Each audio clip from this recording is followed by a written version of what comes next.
thoughts about chapter 12. Interesting that the Pharisees seem to follow Jesus all around. Not because they wanted to learn, because they wanted to accuse. A lot of times, that happens in our real life too. There's folks who come along, they follow you about, they're just kind of looking for what they can lay at your feet as blame. But hey, Christ warned us that that kind of stuff would happen, and we don't need to worry about it. Just guard your heart. Make sure what the Lord knows, or that if you only mean what's right, you don't have to worry about it. Makes me think of when Jesus was smote in the face after he answered the high priest at his trial at the crucifixion. And the guy said, "Answerest thou the high priest so?" And Jesus said, "If I have spoken evil, bear witness of the evil." Of course, there's no way Jesus speaks evil. He says, "But if not," he goes, "then why smitest thou me?" So Jesus, of course, knew everything he said was just.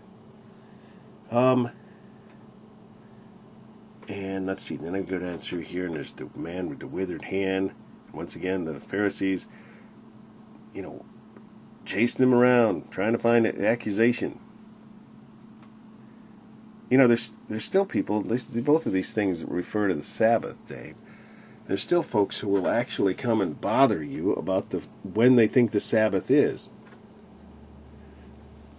They're missing the whole point. Jesus, remember, said the Sabbath was created for man, not the man for the Sabbath. So we are not to worship the Sabbath.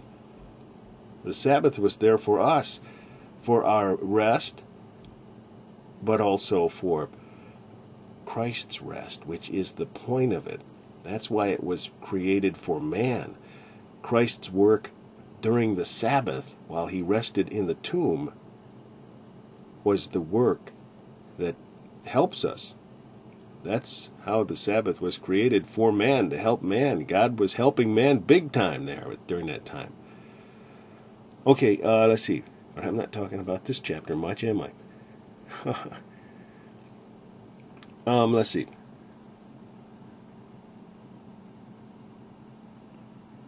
Now, this is really one of the big points that I wanted to make.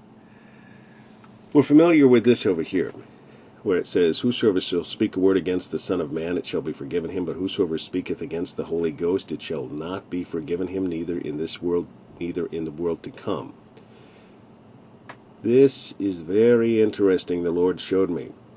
Talking about those folks that chase you around and want to lay something at your feet of what you're doing that they consider as evil when they really have no clue what you're even doing before the Lord. They need to watch out, because they're actually blaspheming the Holy Ghost. If the Holy Ghost is doing a work through you, they need to be careful, and we need to be careful that we don't lay inappropriate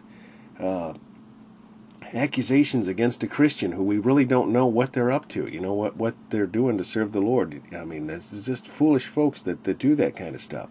See, look, these guys, before Jesus made that statement, the Pharisees said, this fellow doth not cast out devils, but by Beelzebub, the prince of devils.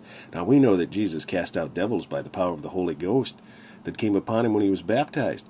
And that's who they're calling Beelzebub. This is blaspheming the Holy Ghost. So heaven forbid that we should ever lay accusation at someone and say what they're doing is of the devil if we really don't know what they're doing. Okay, so then it goes on. Now this is very interesting too. And this is it. I should probably make a separate thoughts video. Actually, I will. I'll make another one, because this one's going on a little long.